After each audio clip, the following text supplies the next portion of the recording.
Now, The Hunt Palmer Show. Yes! I feel like I've been waiting for this my entire life. You're listening to The Hunt Palmer Show on 104.5 ESPN Baton Rouge. Jolly good fun. Jolly good. Locking down the middle of the day. America's favorite daytime fun show. Live from the Mercedes-Benz of Baton Rouge studio.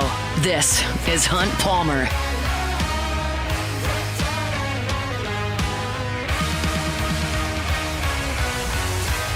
Welcome in a Tuesday edition of the Hunt Palmer Show. Taylor Sharp here with you, sitting in for Hunt Palmer. We got Jacob Beck. We got Cassie Spazzali here as well.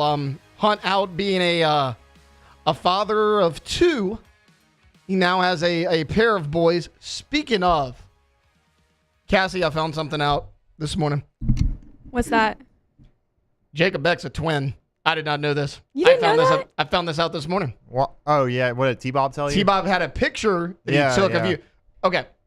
I asked him, I said, okay, so you actually wound up running into, because so many people went to Disney for Louisiana. I mean, we had like 4 in this building. I was like, you actually ran into his brother and knew it was his brother? And T-Bob goes, oh, I didn't have to ask. I was like, okay, well, what do you mean? He shows me the picture. Guys, this is Jacob Beck, like identical to, what's his name? Justin. Okay, Jacob. I knew I was gonna think like Jacob Jackson and or something. I knew it was something with a J. Twins always got to be. I've definitely told at least you and Hunt that I have a twin. Yeah, I knew you had a twin. Okay. I didn't know if it was I had no idea. fraternal or Yeah. identical. I knew you had a brother. I did not know it was a twin. So I say all that to ask you this, Beck. Has your brother ever came and filled in for you at work? No, he has not, because he does not know how to do this job. Okay, well, I mean, guys, spitting image of Jacob Beck. Yeah, like, he does look like me very. When I very saw much the picture, I'm like, I know that guy. I've met that guy Yeah. a bunch of Did times. y'all ever switch in high school or no, college? Everybody always asks that. We never did that. I think in college that I may have. I think maybe once I maybe got him to do a couple of assignments for a class, and then I think I did some for him, but we never went to each other's classes. I don't think. I mean, we were never like that. That adventurous. Wait. You did some of his assignments. He did some of yours, but y'all didn't go to class. No, yeah. So I was like, what does that have to do with being twins? I can do Cassie's homework if I don't go to class. No, you're right. It doesn't really matter, but yeah, that was all we did. We didn't do anything crazy like that. Y'all didn't do the scandalous thing of he had a date he didn't want to go on, and he's like, hey, can you go? No way, no. No, what we did one time at a youth camp or something when we were in middle school. One time we were wearing, because we were in middle school, and when you're a middle school guy, you just wear the same thing every day because you don't care. Yeah. So on the last day that we were there, we switched clothes, and we're wearing each other's clothes that we had been wearing all week, and nobody obviously could tell the difference. So that's about all we did in terms of that. When y'all were kids, I know I see this a lot, mainly with girls, but I don't know. Well, I guess I know one person who's a twin. It's you. I don't know any twins. Did y'all have assigned colors from your parents? Like in baby pictures, were you wearing blue, he was wearing red, or vice pretty versa? much. Yeah. So my mom usually, I can't remember, either I or my brother, one of us wore blue, one of us wore red usually. And it's funny, if I look at pictures of us when we were 2 or 3 years old, it's pretty hard to tell. Even I sometimes can't really tell. And I wonder, what if one of us what if they switched us up at some point and just, how did they actually always remember? What if you're Justin? Justin? What if I'm actually Justin? Yeah. It's possible. Oh, man. This is exciting. I didn't know any of that. I found this out, I guess, this morning. Yeah. Actually, I'm sorry. Yesterday before I left work, because they were on remote this morning. Yesterday before I left work, T-Bob showed me. And I was like, wait, how do you know this was for sure Beck's brother? He's like, oh, look at the picture. Yeah. I was like, hold the hell up. I told T-Bob, I was like, yeah, my brother's going to be in Disney, so you may end up seeing him. I figured, it's such a big place. The chances are so slim. But, of course, my brother texts me. He's like, oh, I saw T-Bob. Like, wow, that's of course. What are the chances? Yeah, a small world. It's a small world, they say in Disney World. Yeah, I mean, he told me, though. He's like, I did not need any confirmation. Yeah. This is him. And I put up the picture. I'm like, is that Beck? Or is that his brother? I was like, I don't know. Did Beck actually go to Disney? I didn't. No, I mean, I may did not. have. I did not. Okay, look, a little bit of a weirder start to the show here on the Hunt Palmer Show. That is more reminiscent of Off the Bench instead of the Hunt Palmer Show. We're jam-packed today. We have a lot to talk about. The Saints have a big signing that they re-signed one of their key players on defense. We're going to dive into a ton of NFL free agency. I'm going to give you my favorite moves and some moves maybe I'm not crazy about. As spring practice starts, not just for LSU, but all of college football, CBS Sports put out a list of the top quarterbacks. They put out a top 10 of their power rankings nationwide for quarterbacks heading into spring. Garrett Nussmeier is entirely too low. Not only that, the quarterbacks ahead of him, I have a big problem with. We're going to talk about that. Glenn West of Go247, he's going to hop on with us. Talk some LSU basketball. They wrapped up their season. And then, of course, the first media access of LSU spring practice will be tomorrow morning. So we'll get his thoughts on that as well. Hour number 2, we're going to have Sharif Ishak in his normal 2:30 spot. Talk all things Saints. A lot has happened over the last 2 days.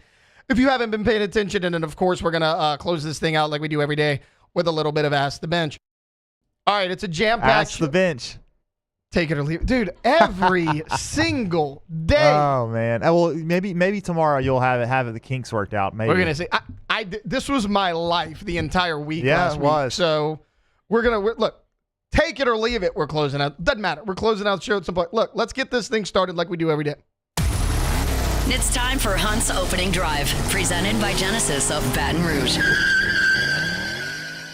All right, so I mentioned the Saints had a big free agent signing, and it's actually a player that was just in their building last year. So the Saints are re-signing defensive end Chase Young to a 3-year, $51 million deal. It could actually be worth up to $57 million based on certain incentives. Look, if you remember when they signed Young a year ago, the biggest concern with him was, can Chase Young stay healthy? He won Defensive Rookie of the Year back in 2020. He had 7.5 sacks, but he tore his ACL early in 2021. He only played 3 games during the 2022 seasons. He had 7.5 sacks combined between the Commanders and the Niners in 2023 because, once again, he was in and out of the lineup. When you signed him, you knew the talent was there, right? I mean, he's a number 2 overall pick. He played at Ohio State. He won basically every award a defender can win in college along the defensive line. Again, I mentioned he was Defensive Rookie of the Year. Your biggest concern when you signed Chase Young was, can he stay on the field? He did that. I mean, he played in every game for you a year ago. He had 5.5 sacks. He had 8 tackles for a loss. A handful of tackles as well. He was pretty good for you. As a matter of fact, he was tied for 11th in terms of total pressures all across the NFL. It was that 1-year, $13 million prove-it deal that a lot of guys sign when they're injured. They want to show that they could make an impact. And he did, and the Saints rewarded him for it. Now, my first thought when I saw that the Saints signed Chase Young for $51 million was, man, I've come around to it. I don't know who else you would get other than Chase Young. You had to sign a pass rusher. Cam Jordan's not getting any younger. He's 40 years old out there playing. Carl Granderson is a solid player. He can't do it by himself, though. He is not that caliber of player. You had to re-sign Chase Young. If not, you had to hope that the player you really wanted in the NFL draft fell to you, whether it's first round, second round, wherever. This does one of two things. It allows you to have your draft strategy in round 1 become a little bit more clear. The draft picture for the Saints is kind of clearing up because not only do you re-sign Chase Young, so here's your defensive ends. You're probably still going to sign one. You don't have to use a first-round pick on a guy unless there's someone there that you absolutely love, and if you do, do it. I mean, if a Michael Williams falls to you at 9 or you're in love with somebody else, Jalen Walker's a guy we talked about yesterday. If you absolutely love one of those guys, by all means, take them. But defensive line is now nowhere close to being your biggest need because on the edge, you have Chase Young, Cam Jordan, Carl Granderson, and then in the interior, you have Brian Bresee. You signed Devon Godshaw yesterday. You just re-signed Nathan Shepard, Colin Saunders. You actually cleared up cap space for both of those guys. Saints now have $13 million worth of available cap space because guys like Kalen Saunders, Nathan Shepard, they have restructured their deals because that's what the Saints do. They restructure deals. So you have all those guys, D-line, on the edge. That's no longer your biggest need. It also tells me that the Saints definitely believe that this team can win now. I don't believe that. I don't think this team is good enough. Are they going to get better in the draft? I sure hope so if they hit on all their players. They have a prime spot right there at number 9 to grab a game-changing player. The problem is, I don't trust Mickey Loomis to do it. At least not hit on almost every draft pick. He's been very hit and miss, especially in recent years. I mean, we know about the first-round misses. Marcus Davenport, Peyton Turner. Honestly, I think Cesar Ruiz is a first-round miss. The book's still out on Trevor Penning, but it doesn't look great. Chris Olave appeared to be a hit, but he's had so many concussions. How much longer is he actually going to be on your roster?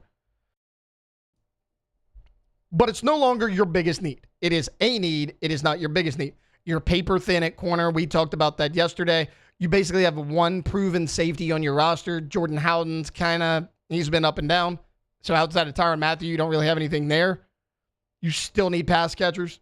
I mentioned the health of Olave. I don't think Rashid Shaheed is a wide receiver 2 in the NFL. I think Rashid Shaheed is a wide receiver 3 in the NFL. A good one. If you want to win football games, Rashid Shaheed needs to be your wide receiver 3, not your wide receiver 2. But again, that's far from your biggest issue as well. And then I also looked at, okay, well, if you let Chase Young go, who else could you have potentially signed? We obviously know about Joey Bosa, right? He's the big name. The Chargers let him go. Look, he is all but locked up with the 49ers. We know about him. I think he would have cost you a little bit more than a Chase Young. And his numbers were very similar to Chase Young's only because he hasn't been able to stay on the field. You have the opposite concern with Joey Bosa that you do Chase Young. Chase Young, you're waiting for him to break out, have that dominant season. You were hoping he could stay healthy. He's done that. Joey Bosa, on the other side, has had dominant seasons. The problem is, in the last 2.5 years, he hasn't been able to stay on the field. If you're the Saints, you have to stay away from that because that's a big problem you've had with a lot of your draft picks and your high caliber free agents in the past few years. Another big name that had kind of recently, up until yesterday, been linked to the New Orleans Saints is Matthew Judon. You guys know the name. He's been with the Baltimore Ravens, the New England Patriots, most recently the Atlanta Falcons. He's been a big-time player in this league for a number of years. 3 years ago, Matthew Judon, big name, one of the top free agents. He had 12 sacks with New England. The next year he followed it up, 15.5 sacks for that Patriots defense. He was outstanding. Since then, he missed most of 2023. He did have 4 sacks in 4 games, so he made an impact, but he only played in 4 games in 2023. Last year, Judon, 5.5 sacks, 7 tackles for a loss in 15 games. That's essentially what you got from Chase Young. And just like Joey Bosa, I think because of name recognition, what he's done in the past, Matthew Judon would probably carry a bigger price tag than a Chase Young. Not to mention, Chase Young, only 25 years old. Matthew Judon is 32. He's not getting any younger. If you sign Matthew Judon, you basically just got another Cam Jordan at this point in their career. Judon certainly shown flashes, but you essentially signed another Cam Jordan. You needed to get younger at this position with a talented player that is proven, that can show they can stay healthy. Chase Young checks all those boxes. So again, when I originally saw the 3-year, $51 million deal, I didn't like it. I was like, this is a little too much for Chase Young, but I don't know where else the Saints could have went where they could have got a better deal. Bosa's older than Young, and he's had injuries in recent years. Judon basically had the exact same season as a Chase Young, and he's 32 years old, not much younger than a Cam Jordan, who is well past his prime. You got a 25-year-old player who is a second overall pick. He's a former defensive rookie of the year. You know that if he plays a full season, he can make an impact for you. I just mentioned he was 11th in the league in terms of pass rushing pressure across the entire league. I think this is a good signing. I think this is something you had to do. Now, whether it was Young or somebody else, you had to shore up that defensive line. Yesterday, you worked on your defensive tackle position when it was announced that Davin Godchall has joined your team. You restructured Nathan Shepard and Kalen Saunders. Now you re-sign Chase Young. You lock him up long-term. You've done a really good job building depth on this defensive line with proven commodities that have been in your building over the last few days. I actually really like this signing for the New Orleans Saints. All right, look, we're going to take a quick timeout. When we get back, CBS Sports put out a list of their college football quarterback power rankings. This is nationwide. heading into spring. They put out their top 10. I have a real problem with where Garrett Nussmeier is and the quarterbacks that are above him. We'll talk about that here on the other side on the Hunt Palmer Show, 104.5 ESPN, Baton Rouge. The Hunt Palmer Show.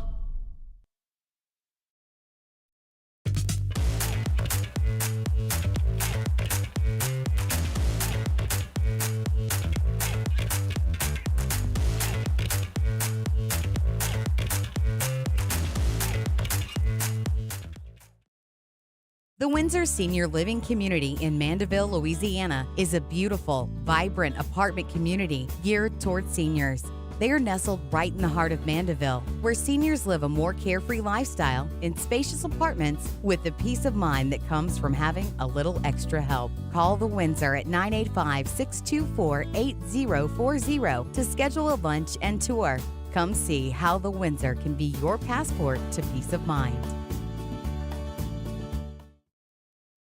Jerry and Benny Payne began Central Plumbing Company out of their driveway in Tanglewood Subdivision.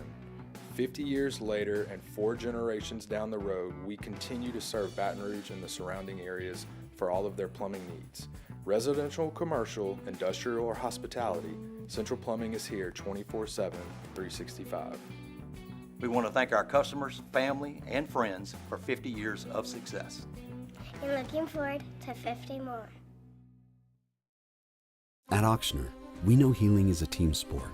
That's why we've partnered with world-renowned orthopedic surgeon Dr. James Andrews to create the Ochsner Andrews Orthopedics and Sports Medicine Institute. Whether you're a professional athlete or a weekend warrior, our team of specialists are dedicated to getting you back in the game. So whatever your reasons are for reaching your personal best, we've only got one: you. Ochsner Andrews Institute. Long live you. Family owned and community driven. Service Chevrolet Cadillac, a legacy you can trust since 1972.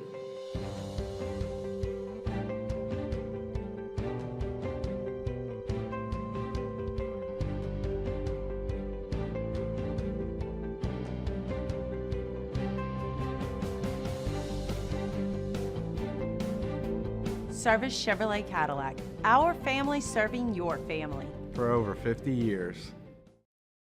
Crime has serious consequences, but anyone can make a mistake. If you find yourself in trouble with the law, know that you have rights, and it's okay to demand them. The law offices of O.C. Brown are here to protect you and your rights. Felony or misdemeanor, DUI or drug charge. No matter what crime you're accused of, you still have rights. Let the law offices of O.C. Brown uphold them. Call 225-343-1111. Your law firm for a lifetime. When it comes to choosing energy for your family and your home, make the smart choice with natural gas. You can count on efficient and affordable natural gas to keep you comfortable and reduce your environmental impact to help protect our planet. Together, we're fueling our energy future. Atmos Energy.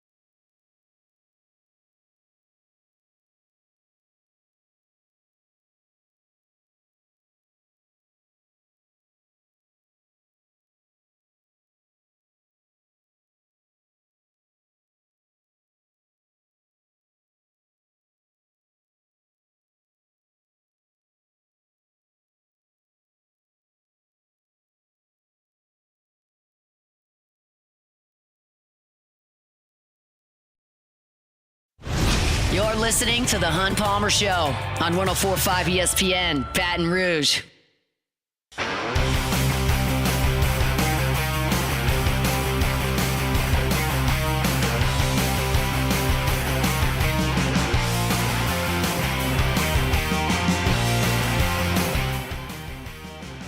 Well, welcome back in a Tuesday edition of The Hunt Palmer Show. Taylor Sharp sitting in for Hunt Palmer, who is out being a dad at least for the next few days or so. Mentioned it going into break there that CBS Sports put out the college football quarterback power rankings heading into spring practice. This comes from Tom Fornelli of CBS Sports. He just ranks the top 10. One, Garrett Nussmeier did rank the top 10, but I'm not so concerned on where Garrett Nussmeier ranked, but who they ranked ahead of it. First off, number one on this list is Arch Manning. This is ridiculous. I have always been a fan of the Manning family. Peyton Manning was probably my favorite football player growing up. Never had an issue with Eli. Archie Manning is a Saints legend. But I got to be honest, I'm kind of getting tired of the Arch Manning stuff, and I'm usually someone that stuff like this doesn't bother. This guy hasn't even been a starting quarterback in college. He started 3 games for the Texas Longhorns with honestly mixed reviews. I think Arch Manning is very talented. But it's different when you're the guy. We don't know what this offense is going to look like with Arch Manning at the helm. Again, he's very talented, but look who he lost. Gunnar Helm, who was first-team All-SEC at tight end. Matthew Golden, who's a likely first-round pick. Isaiah Bond, who's going to get drafted somewhere in the first 3 rounds of the NFL draft. You lose all those guys, and you're stepping in your first year as a starting quarterback in the SEC. I like Arch Manning. I think he is a very good player. To have him number 1 in your quarterback power rankings heading into spring, what are we doing? This is getting a little ridiculous. Pump the brakes on this guy. It's going to turn into one of those things where it's, hey, we have ranked Arch Manning so high that he is never going to live up to the expectations we set for him. And it's unfortunate because I think Arch Manning actually is going to be a very good player. I think at the end of the year, we may very well look and say, hey, the best quarterback in college football plays at Texas. That is certainly a possibility. He cannot be number 1 entering the season. He has not been a starting quarterback in college. It's going to be a new look offense for him. They got some running backs back, but they lose a lot of weapons on the outside. No, I think Steve Sarkisian is going to be fine. Texas recruits well. I think he's going to get more weapons. But again, just like Arch, they're all unproven. I don't really understand why he is at the top of this list. The guy who comes in at number 2 might be the only one on this list that I'm okay being ranked ahead of Garrett Nussmeier. And LSU fans are going to get a look at him early in the 2025 college football season. It's Clemson's Cade Klubnik. This makes sense. Cade Klubnik is entering his 3rd year as the starting quarterback at Clemson. I have no issue with him being over Garrett Nussmeier. He had 3,600 yards, 36 touchdowns, 6 INTs. So while Nussmeier threw for a lot of yards, he scored a lot of touchdowns. Nussmeier's turnovers were a little up. He was a first-year starting quarterback in the SEC. Cade Klubnik did not have those turnover problems. Also, I talked about this a few weeks ago when I had to fill in for Hunt. We kind of previewed the LSU strength of schedule. A lot of people think that the Clemson game could be the make-or-break game for LSU in 2025. Cade Klubnik gets back his top 3 receivers from a year ago. Now, he loses Phil Maffa, who was his starting running back, but Clemson couldn't run the ball last year anyways, and Cade Klubnik was fine. I think he's in for a heck of a year. I'm okay with this. I'm not going to sit up here and be an LSU homer and say Garrett Nussmeier has to be number 1, even though I think he is a really talented player and could be number 1 by season's end. I'm okay with Klubnik. At number 3, we have Carson Beck. You have got to be kidding me putting Carson Beck at number 3. 2 years ago, sure, put Carson Beck at 3. Heading into last year, sure, that's fine. Carson Beck at Georgia, his first year, 3,900 yards, 24 touchdowns, 6 interceptions. Really good season. He kind of degressed last year. In 2023, 72% completion percentage. Last year, dropped all the way down to 64%. Now, I get it. He lost some weapons. He lost Ladd McConkey. He lost Brock Bowers. His completion percentage fell by 8 total percentage points, and he threw double the amount of interceptions in year 2 at Georgia than he did year 1. And when you look at Garrett Nussmeier's overall numbers, he was similar. 64% completion percentage, 4,000 yards, 29 touchdowns, 12 interceptions. That was Nussmeier last year. But Carson Beck is also going to a brand new school. His numbers were similar to Nuss's, but that's a year 2 quarterback who is degressed compared to a year 1 guy who's his first year starting in the SEC. He's at a new school. He's got brand new weapons. He's coming off of an injury. How's he going to look there? And also, you're going to a Miami school that has to replace Xavier Restrepo, your number 1 receiver from a year ago. You have to replace Isaiah Arroyo, the talented tight end. There's no guarantee he's going to have top flight weapons at Miami. At 4 and 5, they have Tom has Drew Allard at 4 and Sam Levitt at 5. I get it. I mean, I actually think Nussmeier is a little bit better quarterback than Sam Levitt. But when you look at Drew Aller, he had a really good season. 24 touchdowns, 8 interceptions, about 66% completion percentage. I'm okay with it. Plus, he had a lot more team success than Garrett. So if you want to look at that and say, hey, these guys may go further in the playoffs, I like this team a little bit better. I'm okay with that. Sam Levitt, I could go either way just because Cam Scatterbu was such a big part of that offense.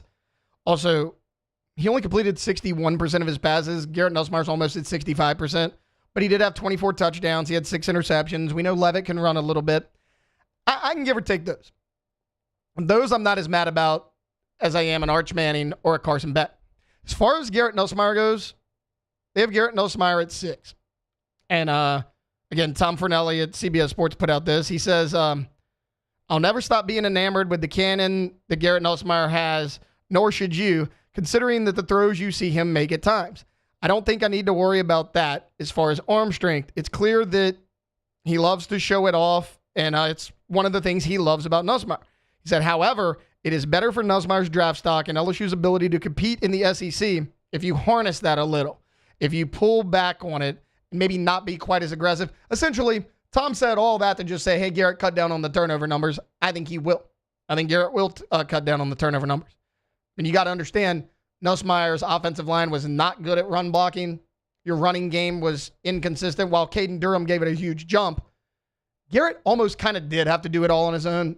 Look, he learned, and then later in the year, he was a lot better about that than he was earlier. I think he's going to be fine. But look, when you look at Garrett Nussmeier, you get Joe Sloan back, so you're working with your same offensive coordinator. It's year 2 in the program. You lose Kyron Lacey and Mason Taylor. Mason Taylor is a huge loss. However, LSU did a pretty good job of replacing Mason Taylor. You got Bauer Sharp. You got Donovan Green. We know what Trey'Dez Green can do. And then look at his receivers. Aaron Anderson wound up being your number 1 wide receiver as far as guys lined up out wide at the end of last year. You saw the impact Chris Hilton had at the end of the year once he finally got healthy. You have a 100% healthy Chris Hilton. You have Aaron Anderson back. You have Xavion Thomas.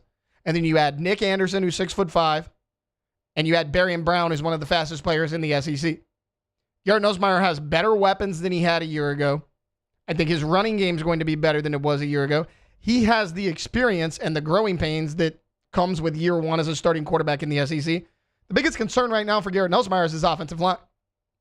But if they can get that figured out, Garrett Nussmeier is in for a big year. That's why I don't like, look, I get it. You have to judge them off of what they did in the past. But again, a guy like Carson Beck degressed from year 1 to year 2 as a starter. He's going to a new school in a new system, having to replace a lot of weapons from a year ago at Miami. And then Arch Manning hasn't even been a full-time starting quarterback anywhere in college football. You can't rank both of those guys ahead of Garrett Nussmeier. And it's not even based on what you think they're going to do. This was going into spring where these guys rank in the pecking order in terms of college football. For what it's worth, behind Garrett Nussmeier, Lenore Sellers at South Carolina at 7, Sawyer Robertson at Baylor at number 8, Rocco Becht at Iowa State, number 9, and DJ Lagway at Florida at number 10, who's going to miss some of the spring. He's limited with that arm injury, but he certainly seems like he's in for a big year as well. All right, we're going to take a quick timeout. When we get back, Glenn West of Go247 is going to hop on in his normal slot. We're going to kind of put a button on LSU basketball. We'll preview the SEC tournament matchup against Mississippi State, and we'll talk some LSU football as the first media availability is tomorrow morning. Glenn will likely be out there. We'll talk about all that on the other side here on the Hunt Palmer Show, 104.5 ESPN Baton Rouge. The Hunt Palmer Show. Genesis of Baton Rouge, genesisofbatonrouge.com. They're the only fully exclusive Genesis dealer in the state of Louisiana, and they're right here in Baton Rouge. I told y'all earlier this week, we were driving, my wife goes, oh, that's that car I really like. It's a Genesis. And she had no idea that I even do this. I was like, yeah, they're really nice. They're really, really nice. And you should know it too. You don't see a ton of Genesis on the road because it's fairly new to our city here. They've only been at that location for a year and a half, but go check it out. It's a luxury vehicle. It's a luxury experience to be a Genesis driver. That means 3 years of complimentary maintenance, a 10-year, 100,000-mile warranty. It's a luxury experience at a reasonable price over at Genesis of Baton Rouge. Every single car that's on the lot at Genesis of Baton Rouge is online at genesisofbatonrouge.com. And all of them, every single model, from the entry level to the highest end, come with the same safety features. Safety is a priority for Genesis. Go check them out. Genesis of Baton Rouge. They're online at genesisofbatonrouge.com. That's Genesis of Baton Rouge. Baton Rouge's home for real rock. It's Eagle 98.1. Foo Fighters. Led Zeppelin. AC/DC. Pearl Jam.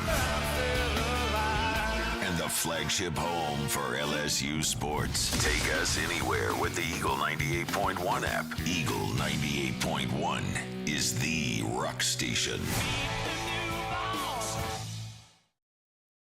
Jerry and Benny Payne began Central Plumbing Company out of their driveway in Tanglewood subdivision. 50 years later and 4 generations down the road, we continue to serve Baton Rouge and the surrounding areas for all of their plumbing needs. Residential, commercial, industrial, or hospitality, Central Plumbing is here 24/7, 365. We want to thank our customers, family, and friends for 50 years of success. And looking forward to 50 more. There it is, the extra mile, on the border of expected and extraordinary for those willing to go further, like vans customized for work or play, with safety and tech to keep you connected, supported by a 5-star sales, service, and finance team, and backed by the 1-star you know. So go the extra mile. It's never crowded, because so few have what it takes to go there. Mercedes-Benz Vans. At Auctioner, we know healing is a team sport.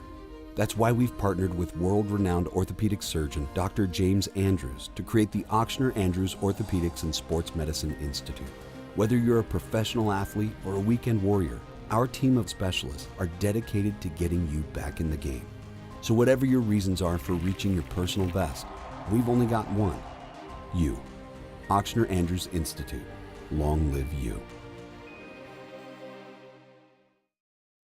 Family owned and community driven. Service Chevrolet Cadillac, a legacy you can trust since 1972.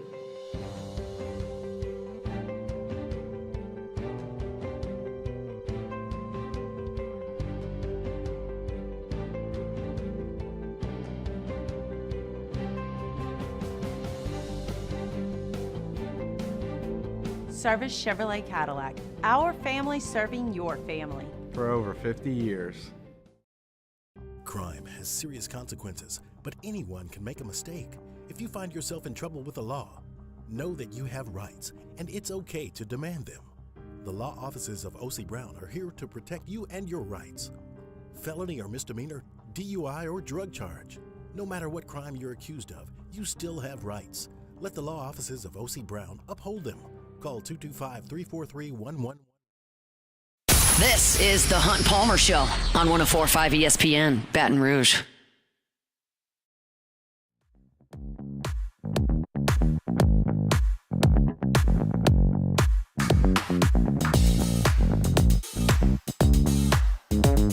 Welcome back in. Tuesday edition of the Hunt Palmer Show. Taylor Sharp sitting in the host chair for Mr. Hunt Palmer as him and his wife had a baby on Sunday, so he will be out for the majority of the week. Talked to him a little bit yesterday. He might be back Thursday, might be back Friday, but somewhere in that range is when he plans to get back. Every Tuesday around this time, Hunt is joined by Glenn West, a senior writer at Go247, and Glenn hops on with us right now. Glenn, how are you this morning?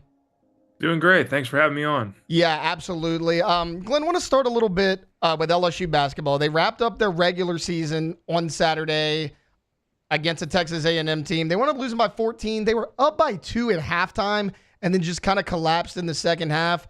On top of that, they play their first-round SEC tournament game tomorrow night against Mississippi State. As far as, like, maybe regular season, like, can Matt McMahon turn things around in Baton Rouge?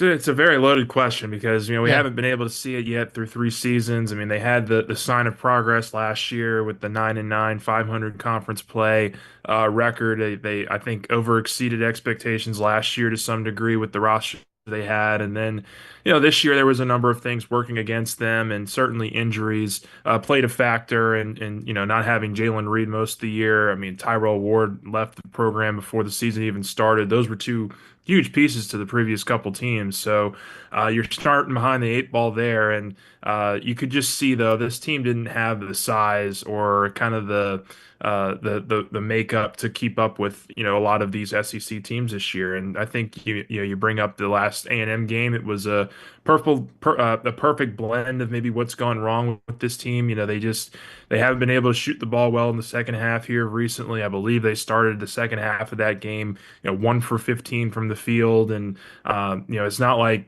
A&M was blowing them out or anything with their offense, but they were able to put it together enough offense to pull away by 10, 12 points there, and hand LSU another loss. And it's just been a very common theme this year, whether it's been this inefficient shooting, the rebounding, especially on the offensive glass. They've just been pounded on the offensive glass for most of the year, and then certainly the turnovers and some guard play that you were hoping would be a little bit crisper this year just hasn't been as consistently as you needed it to be. So to answer your question directly, I think it's very much up in the air about what they can do in this program, and this is a huge offseason for Matt McMahon. I mean, they don't get any bigger than this one.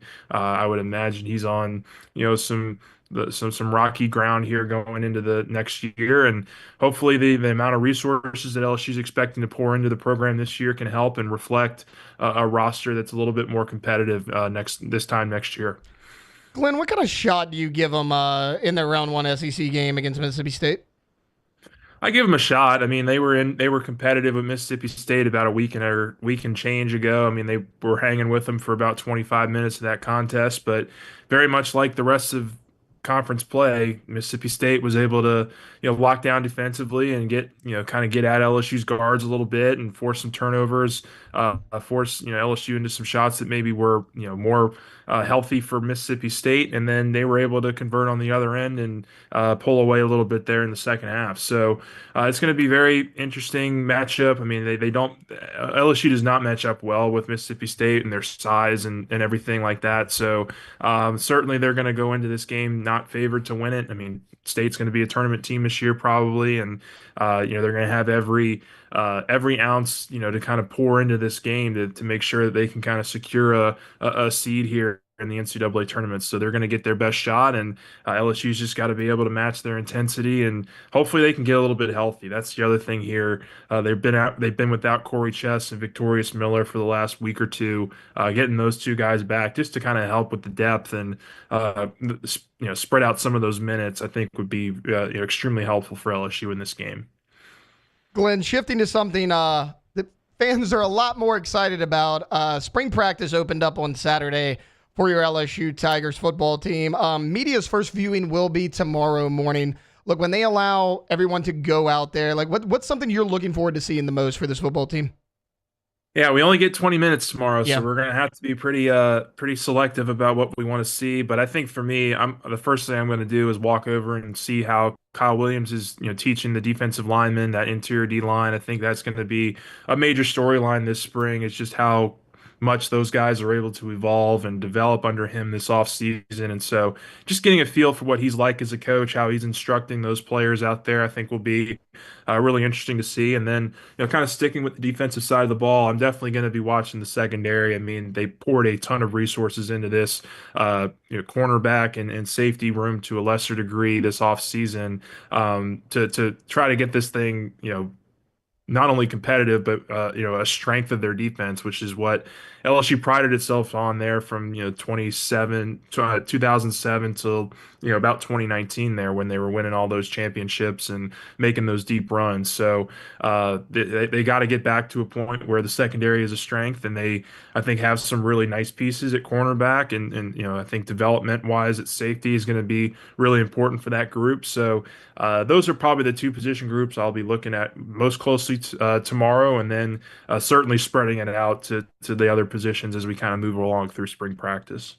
Glenn West, our guest right now. Glenn, I'm really glad you brought up you want to see Kyle Williams. As far as LSU making the hire, Kyle Williams to replace Bo Davis, what were your thoughts on that hire? Yeah, I thought it was, it was definitely not something that was expected. I don't think going into last week, he was not somebody that was on a lot of people's radar, but I think it came together pretty quickly. And so there was initial kind of a genuine surprise there, maybe a little bit of a surprise. And then you quickly kind of do some research and some diving into who he was as a player for all those years at LSU and then in the NFL. And he's just got a story, man, that matches up to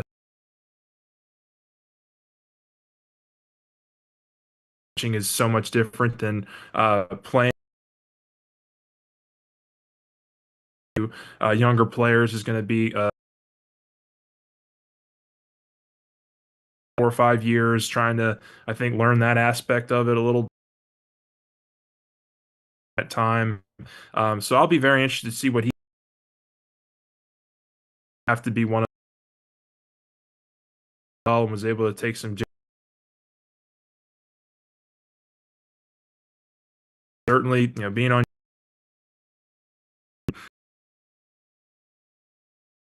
connection there, I think between, do the job, do it well, and then maybe stick around for a little while. I think were all things that Brian Kelly and certainly the decision makers wanted to hear from him, and obviously he did a really good job in the interview process for them to have that. Which sides of the ball? It was reported that Josh Thompson was in practice. He's scheduled to join later. Maybe what younger Few. I mean, I think I'll probably start with Weston Davis. I mean, I think and Weston Davis is probably going to be a right tackle. So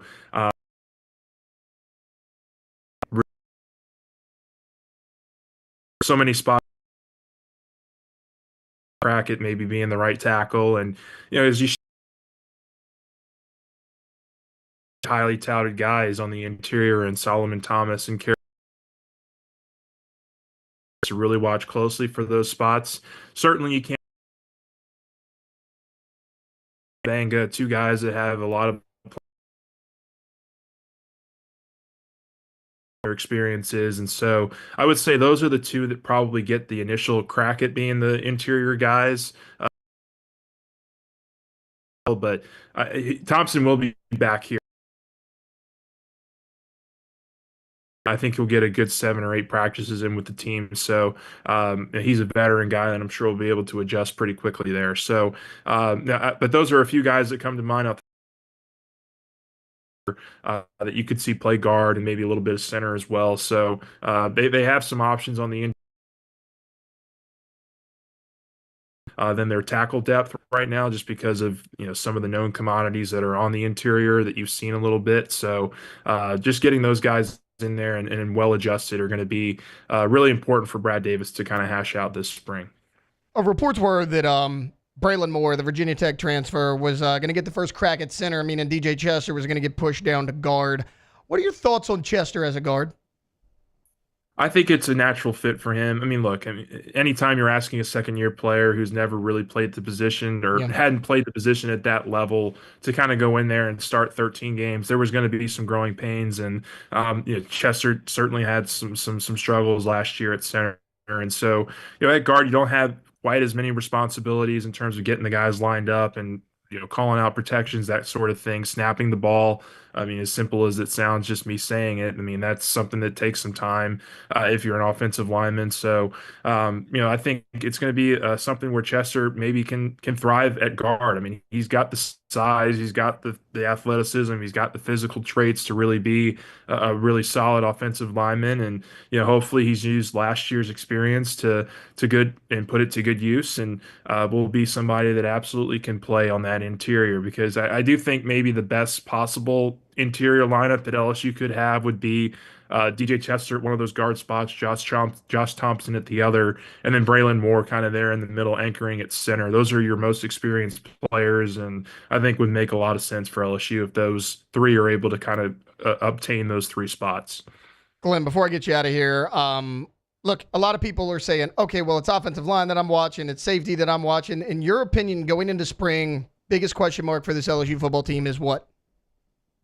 I think integrating some of these new pieces, whether it's from the transfer portal or the freshman class, on the defensive side of the ball specifically. I mean, offense, I think you trust Garrett Nussmeier, you trust those guys to put in the work offensively from a passing down perspective.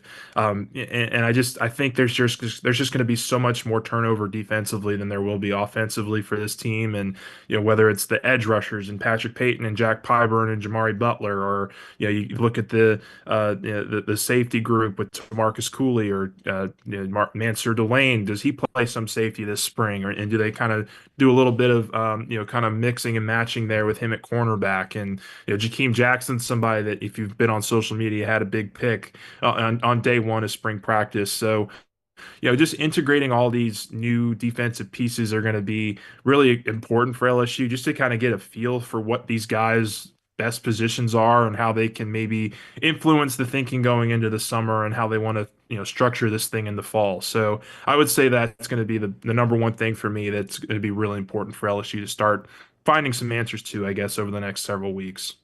Glenn West, senior writer at Go247. Glenn, thanks so much for hopping on with us today. Awesome. Thank you. Appreciate it. Absolutely. That was Glenn West right there, giving us a little preview of LSU spring football as media availability. The first one will be tomorrow. Guys, I got my media credential to go to the Brian Kelly press conference, and not going to be able to do any of them because they are all at like 9:30 in the morning, and media viewing is at 8 a.m., and I will be here for Off the Bench. So I'm sure some of these shows will have updates for you as far as boots on the ground out there at LSU spring practice. We're going to take a quick timeout. When we get back, Bo Davis met with the media yesterday, talked about his reasoning for taking the job with the New Orleans Saints, and he actually gave his thoughts on new LSU defensive line coach Kyle Williams and what he could do in Baton Rouge. It's coming up on the other side here on the Hunt Palmer Show, 104.5 ESPN Baton Rouge. The Hunt Palmer Show. Highland Insurance Group, HighlandIG.com is the website. Property and casualty or group employee benefits. Your one-stop shop for all things insurance is, of course, the Highland Insurance Group. If you're a business owner and you don't have a great relationship with your insurance broker, they're just the guy who came with the lowest premium number, that's one way to handle it, but it might not be the best way, especially when something happens. Whether it's a hurricane or a car accident or a cyber breach or a lawsuit or an injury. When that happens, you're going to need your insurance to respond. And if you only have the insurance in place because it was the cheapest one, it may not. Jonathan Carver and his team can be a trusted advisor and a part of your team as a business to make sure that your business continues to run even if the event happens. Give them a call or check them out online, HighlandIG.com. They're right here in Baton Rouge, but they can help you out statewide. It's Jonathan Carver and his team at the Highland Insurance Group. They're online at HighlandIG.com. At Bayou Automotive, we believe in a sales process that puts you first. We want you to experience an easy purchase with clear pricing and great service. Let Bayou Ford and Bayou Chrysler Dodge Jeep Ram be your trusted partners in finding your perfect vehicle. The crew at Bayou Automotive is going to do right by you. At Auctioner, we know healing is a team sport. That's why we've partnered with world-renowned orthopedic surgeon Dr. James Andrews to create the Auctioner Andrews Orthopedics and Sports Medicine Institute. Whether you're a professional athlete or a weekend warrior, our team of specialists are dedicated to getting you back in the game. So whatever your reasons are for reaching your personal best, we've only got one: you. Auctioner Andrews Institute. Long live you.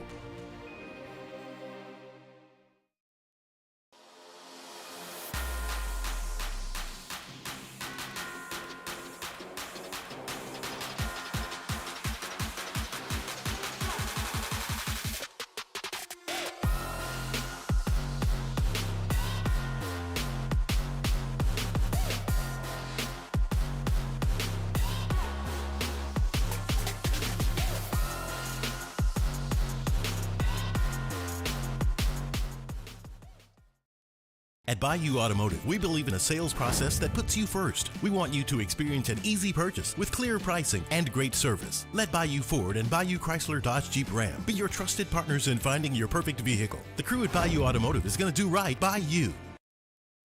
Jerry and Benny Payne began Central Plumbing Company out of their driveway in Tanglewood subdivision. 50 years later and 4 generations down the road, we continue to serve Baton Rouge and the surrounding areas for all of their plumbing needs. Residential, commercial, industrial, or hospitality, Central Plumbing is here 24/7, 365. We want to thank our customers, family, and friends for 50 years of success. And looking forward to 50 more. Family owned and community driven. Service Chevrolet Cadillac, a legacy you can trust since 1972.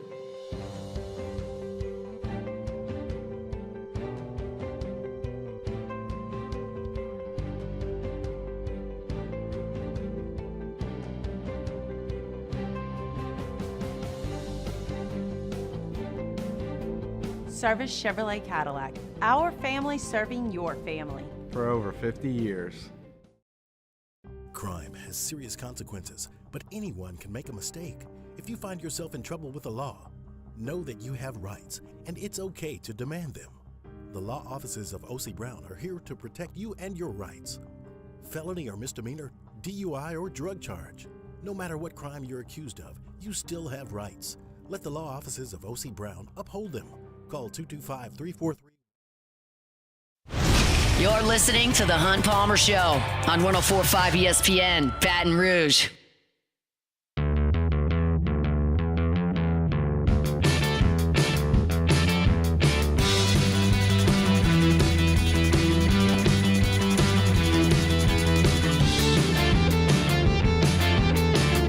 Welcome back in. Final segment, hour number 1, a Tuesday edition of the Hunt Palmer Show. Taylor Sharp here with you, filling in for Hunt Palmer, who is scheduled to be back Thursday. It may be Friday. We're going to be in contact with Hunt all week long. I'll give you some updates when I receive them myself. Look, I teased it going into break there a little bit.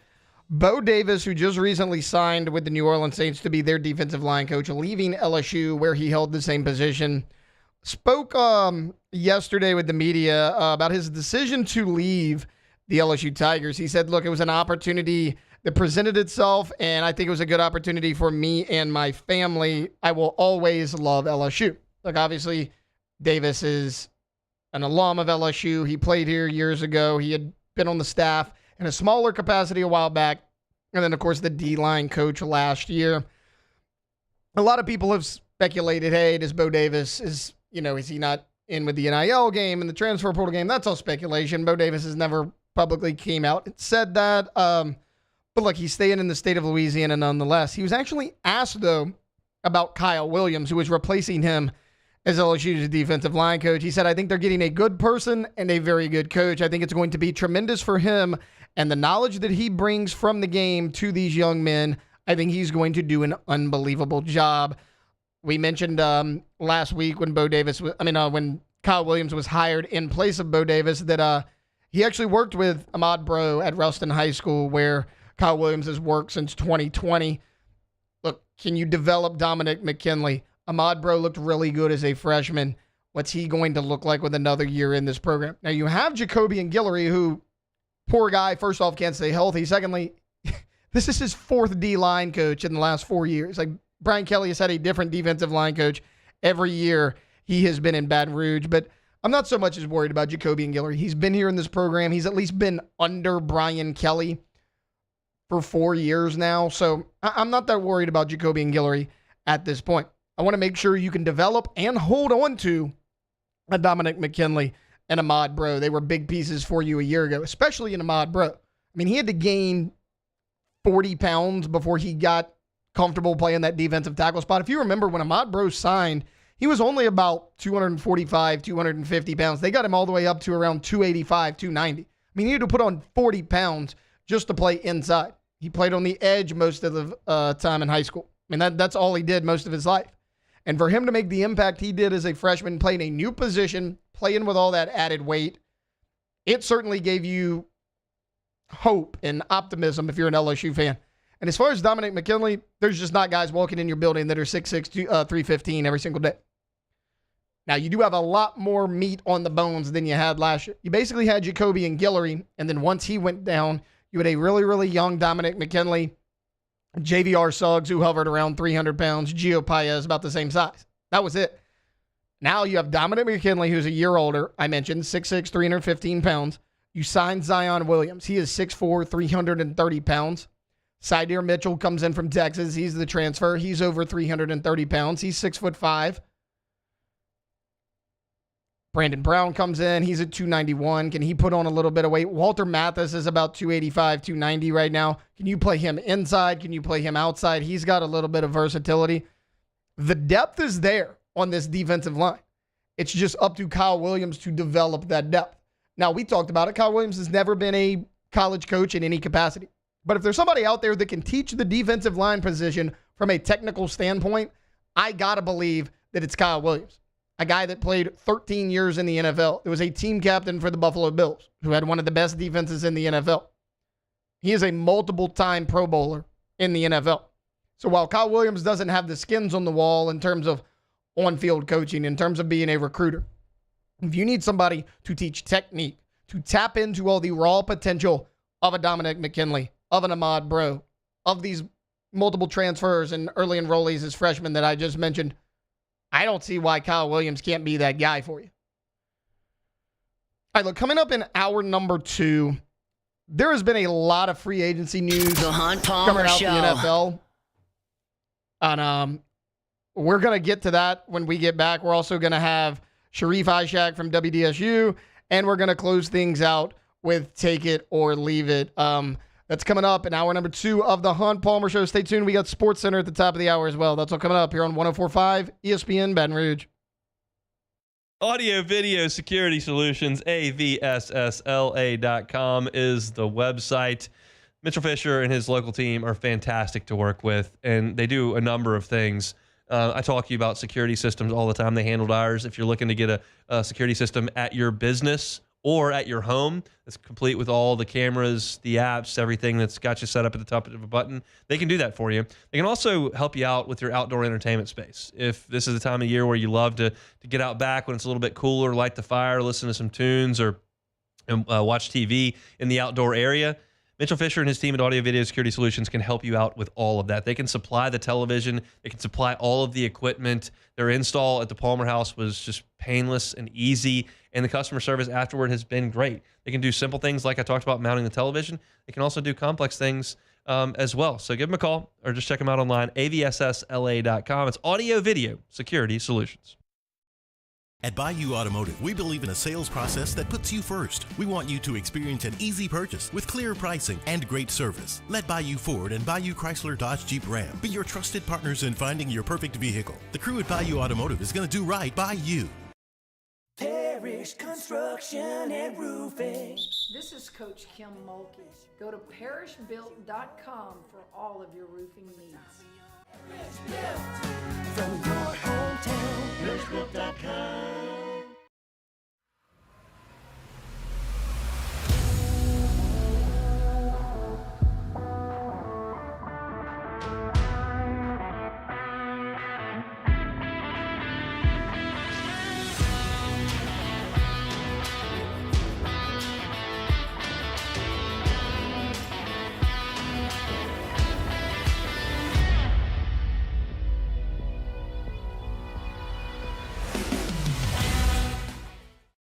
At Ochsner, we know healing is a team sport.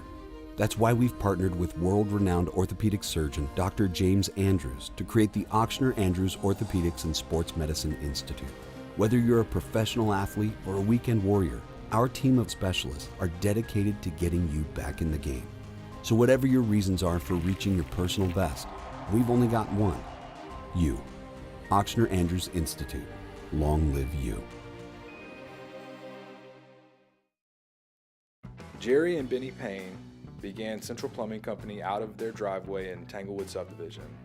50 years later and 4 generations down the road, we continue to serve Baton Rouge and the surrounding areas for all of their plumbing needs. Residential, commercial, industrial, or hospitality, Central Plumbing is here 24/7, 365. We want to thank our customers, family, and friends for 50 years of success. And looking forward to 50 more. Family owned and community driven. Service Chevrolet Cadillac, a legacy you can trust since 1972.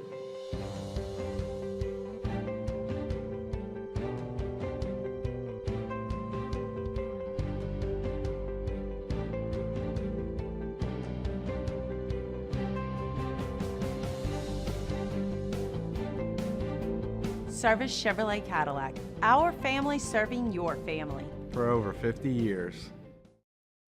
Crime has serious consequences, but anyone can make a mistake.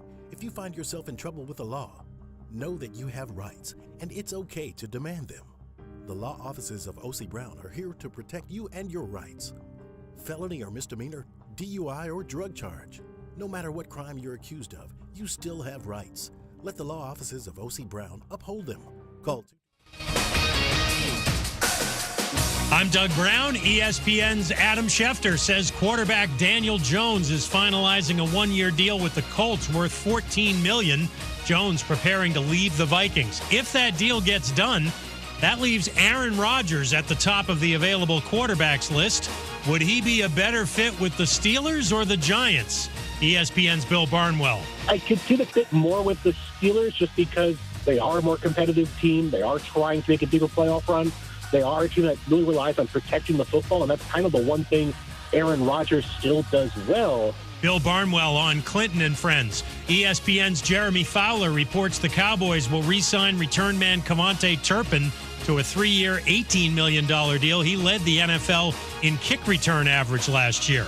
More from Adam Schefter. Free agent corner Christian Fulton will sign with the Chiefs, a 2-year deal worth $20 million.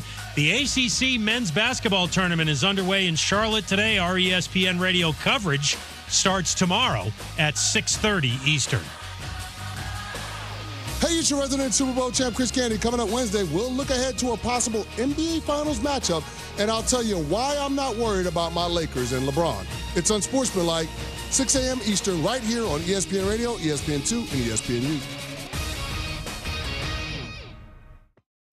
Now, the Hunt Palmer Show. Yes!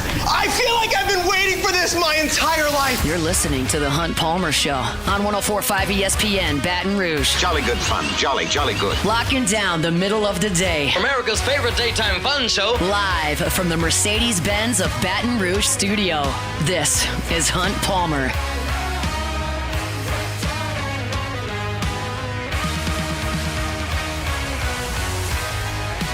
Welcome back in. Hour number 2, a Tuesday edition of the Hunt Palmer Show. Taylor Sharp here with you, sitting in for Mr. Hunt Palmer today and tomorrow. Thursday's got a 50-50. It's a game time decision. But look, as much time as Hunt needs off, we are happy to fill in for him. Congratulations to him and his wife for welcoming their second child into the world. Not twins like Beck and his brother that I just learned about earlier this morning, but 2 boys nonetheless. He welcomed in Keller Joseph Palmer to the world. Those are some fraternity names. Keller and Myers. Seems like Hunt's got a plan. Maybe we'll have to ask Sharif about that because I might. Sharif's good with the frat names. He knows the names, so yeah, he'll be interested to hear that. Okay, look, welcome into hour number 2.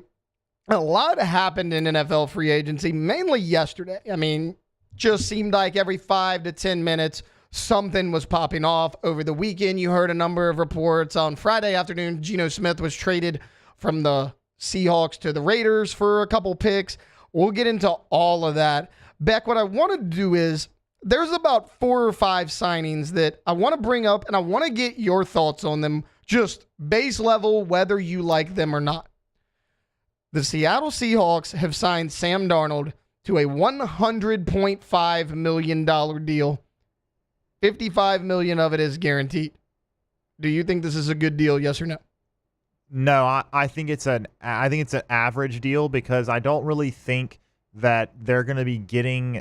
Basically traded Sam Darnold for Geno Smith, and I don't really think there's that much of a difference in terms of those guys' ability right now to be a quarterback in this league. So to me, that they're paying more for Sam Darnold than the Raiders are for Geno Smith. Of course, Geno Smith's probably going to get a long-term deal possibly after this year, depending on how he plays with the Raiders. He's in the last year of his deal right now.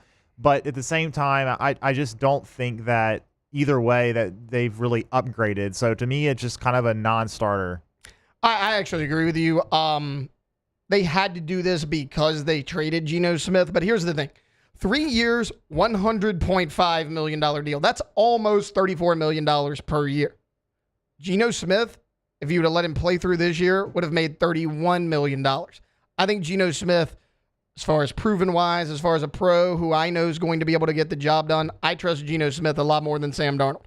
Look, maybe this is unfair to Sam Darnold because of the teams that he has played for, but I saw Sam Darnold in New York. I saw him fail. I saw him fail in Carolina. The 49ers, we didn't really know because he was third string on that team. And then I saw him get thrown into the fire with the Vikings and do a really nice job. Now, he was under Kevin O'Connell. That offense was explosive. But when it mattered most, late in the regular season and into that first playoff game that they had, I saw Sam Darnold be the Sam Darnold that I had seen for 5 years now. I'm glad you didn't extremely overpay for him. I mean, I get it. You gave Sam Darnold almost $34 million per year. That's the going rate for quarterbacks right now. He actually is making a little bit more than a guy like Baker Mayfield, who their career paths are a little bit similar. However, Baker actually came to Tampa with a lot more skins on the wall because, yes, his time with the Panthers was a disaster. He was up and down with the Cleveland Browns. He had still won a playoff game and taken Cleveland to the playoffs. He was really good with the Rams. Darnold's had that one good season, but look, I mean, that's a comparable deal. Darnold to Baker Mayfield, even though I think Baker was a lot more proven when he got to Tampa Bay. Look, it's a better deal than the Saints have with Derek Carr. Also, who else were you going to sign? You weren't going to go out and get Daniel Jones. Mac Jones is a free agent. I mean, Drew Lock's out there, Cooper Rush. I mean, these are the type of guys you're looking at in terms of free agents that you could have signed to replace Geno Smith. Clearly, the Seahawks are under a complete rebuild because it's not just Geno Smith. You traded DK Metcalf for a second-round pick to the Pittsburgh Steelers. You cut Tyler Lockett, your aging veteran wide receiver, and you traded away Geno Smith. You're clearly in a rebuild mode.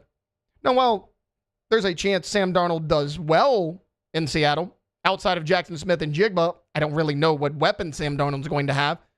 And you can say, oh, well, it's Kenneth Walker and Zach Charbonnet. Kenneth Walker's never healthy. Zach Charbonnet is also not a model of consistency. He'll have great games. He'll have some stinkers. So, I mean, can Darnold do what he did last year in Minnesota? I'm going to say no, only because he's not going to have Justin Jefferson, Jordan Addison, TJ Hawkinson with Aaron Jones behind him in the backfield. He's not going to have weapons like that. Plus, Kevin O'Connell, I truly believe, is one of the best quarterback coaches in all of the NFL. All right, how about this one, Beck? How about the New York Jets signing Justin Fields? We talked about it a little bit yesterday. 2 years, $40 million, $30 million guaranteed.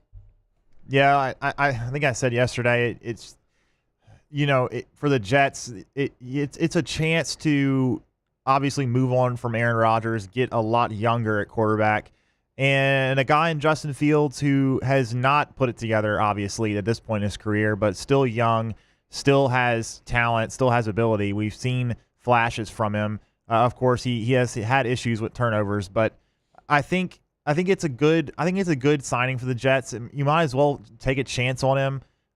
Try to get somebody good in the draft in the first round. Somebody that can make an impact at any position really at this point for them. I think they need to. So I think it's a good signing. So I'm kind of on the fence of this one. Yesterday I said no only because of the team he went to. That's kind of where I'm at again. Like this is nothing against Justin Fields, even though people who know me know that I don't really think Justin Fields is a good quarterback. I think he could become one under the right situation. Is the New York Jets the right situation? I mean, I don't care who their coaching staff is. This is an organization we've seen time and time again fail at the quarterback position. It was always said, hey, can somebody develop Justin Fields? He showed promise under Mike Tomlin a year ago until he was ultimately replaced by Russell Wilson. I do like it for a scheme standpoint. Now, I don't know that they're going to do this for certain, but I got a pretty good idea considering the fact that they got rid of Devontae Adams. I mean, basically their only known weapon in the passing game right now is Garrett Wilson. You have Breece Hall, who's shown to be a really good running back in the NFL. Braylon Allen, who showed flashes last year as a rookie. And now Justin Fields. If you're telling me the New York Jets' plan is to run the crap out of the ball with Justin Fields and those two backs, I'll tell you that you're probably going to have some success. But at the end of the day, you're going to have to throw the ball. One, I don't think Justin Fields throws the ball very well. Two, you don't have a ton of weapons outside of Garrett Wilson. And how good is that offensive line going to be? It was shaky a year ago. They did some good, they did some bad. Can you shore up that spot? Because, again, if you're telling me in the running game, yeah, I love the signing. As far as Justin Fields with the Jets, I don't know if that is the organization to get him right because I've seen them fail at the quarterback position time and time again. All right, what about Josh Allen? Should be an easy one. 6 years, $330 million, 250 of it guaranteed, the most guaranteed money in the NFL. Yeah, it's good. I mean, of course, the way quarterback contracts are trending now, it's going to eat up a pretty significant percentage of the Bills' salary cap. But you have no choice because Josh Allen is in the top 3 or 4 best quarterbacks in the NFL. So you have to pay him whatever the market says because you obviously can't let him go like the Mavericks did with Luka Doncic. You absolutely just cannot do that. So to me, it's what you have to do if you're the Bills. It's going to cause problems for the entire team down the road, but you just have to do it because he is one of the best in the NFL. I think this is a no-brainer. So, okay, before he got this contract, he's now the second highest paid quarterback in the NFL. Dallas Cowboys, Dak Prescott still, we're not going to get into that. He makes the most guaranteed money at $250 million, only slightly more than Deshaun Watson at $230 million. I don't know how Andrew Berry still has a job as the GM of the Cleveland Browns. That, to me, shows how little ownership cares about winning, but we're not going to get into the Cleveland Browns right now. Josh Allen was the 14th highest paid quarterback in the NFL before this deal. You knew this was coming. He goes from 14th highest annual salary to second, $55 million per year. Josh Allen has accounted for 260 touchdowns total, passing and rushing. That is the most for a player through the first 7 years of their career in NFL history. Patrick Mahomes is second, and Josh Allen has beat him by 29 touchdowns. What Josh Allen has done in the first 7 years of his NFL career is incredible. And you're saying he's a top 3 NFL quarterback in the NFL? I agree. I think he's number 2, and I got to be honest, guys, I don't think that gap between him and Patrick Mahomes is nearly as big as a lot of people make it out to be. If you're telling me I need a guy to carry me to wins, look at what he had last year. He got worse at the wide receiver position until they made the Amari Cooper trade, and he had his best statistical year in the NFL. Everyone said, hey, Josh, can you cut down on the interceptions? He did that. Can you step up in big-time games? He did that. I think he's always done that, but he did that in a big way. Josh Allen can carry a team. A lot of these other quarterbacks, like Justin Fields, I'm okay with the deal. It's only $30 million guaranteed over 2 years, but if you're telling me Justin Fields has no weapons, Justin Fields cannot carry your team to victory. Josh Allen can carry a franchise because he did this last year. Now, James Cook had a really good year, but it all centers around Josh Allen. Josh Allen did enough to beat the Chiefs. He's done enough to beat the Chiefs multiple times. Go look at what he's done against that team in the playoffs. He's been incredible. Statistically, he's outplayed Patrick Mahomes in every single game. He's still come up short. But honestly, that's no fault of Josh Allen's. He made that play on 4th down. He threw it to Dalton Kincaid. Kincaid dropped the ball. You convert that 1st down, you're right there near midfield. You can move into position to potentially score. Josh Allen has done enough time and time again to win. He just can't get over the Kansas City Chiefs. This was a no-brainer. This was a long time coming. Again, he was the 14th highest paid quarterback up until he got this massive deal a few days ago. Finally, this one here is not a player. It's a team. So we're gonna be a little quick with this one. I think the Washington Commanders have won the market so far, whether it's free agency, whether it's in trades. They gave up 4 picks for Laramie Tunsil. But here's what they gave up. A 2025 3rd and 7th. A 2026 2nd and 4th. You have to keep Jaden Daniels upright. Jaden Daniels took a ton of hits this past year as a rookie.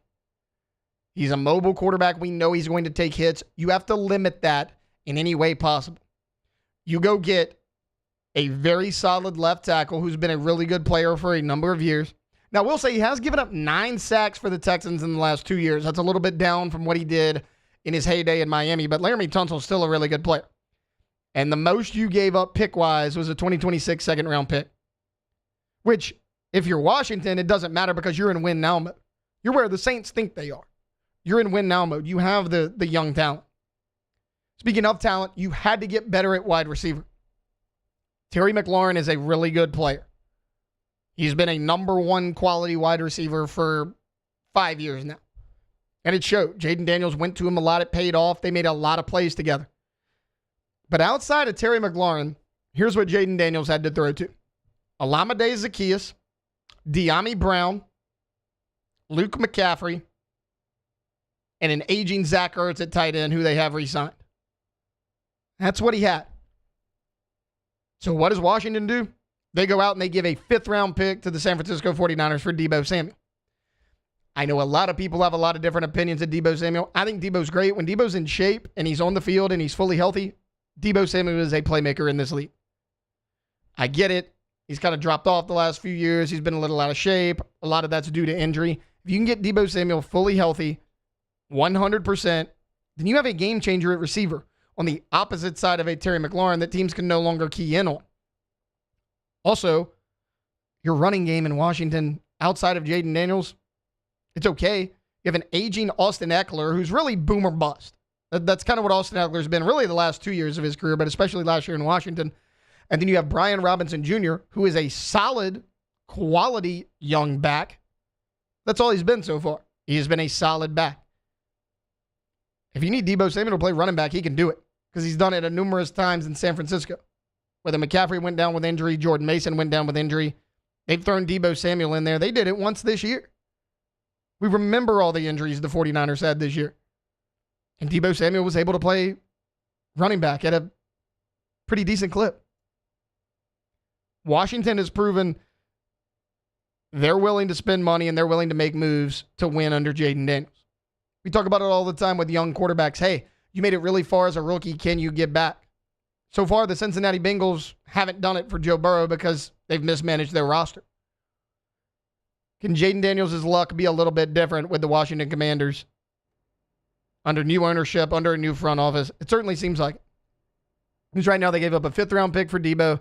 They gave up a 2nd, a 3rd, a 4th, and a 7th over 2 years for Laramie Tunsil. I'm doing that all day long. Especially if I'm Washington and I feel like I'm only a few pieces away from being really good. And we know how good the defense is going to be. This is just the offensive side of the ball. The defense under Dan Quinn is always going to be solid.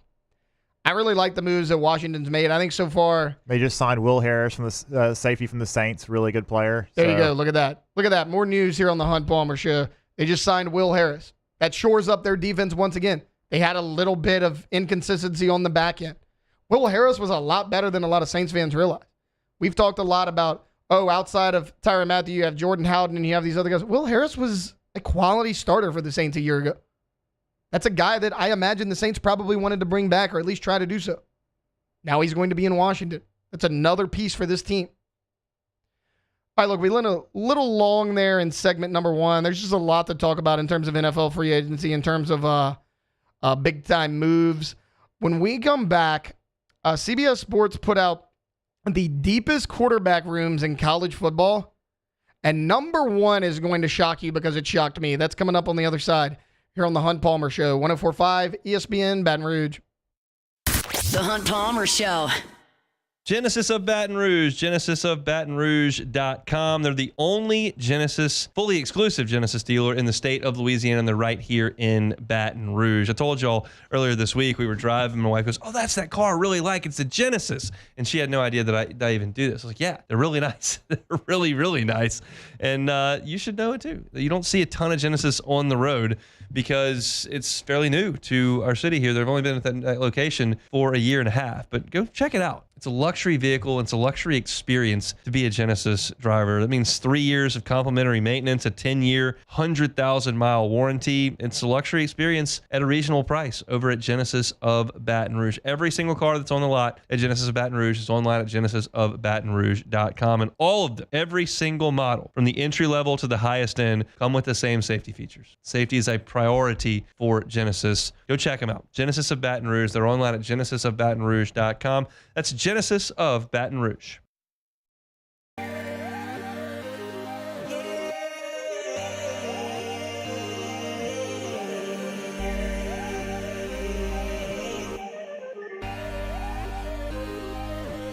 You gotta believe in a dream. Believe. You gotta believe in a dream. Believe. You gotta believe. My whole team on wild. At Ochsner, we know healing is a team sport. That's why we've partnered with world-renowned orthopedic surgeon Dr. James Andrews to create the Ochsner Andrews Orthopedics and Sports Medicine Institute. Whether you're a professional athlete or a weekend warrior, our team of specialists are dedicated to getting you back in the game. So whatever your reasons are for reaching your personal best, we've only got one: you. Ochsner Andrews Institute. Long live you. At Atmos Energy, our Smart Choice solutions help customers save energy and emissions with rebates up to $500 off high-efficiency natural gas appliances, smart thermostats, and weatherization upgrades. Together, we're fueling our energy future. Family owned and community driven. Service Chevrolet Cadillac, a legacy you can trust since 1972.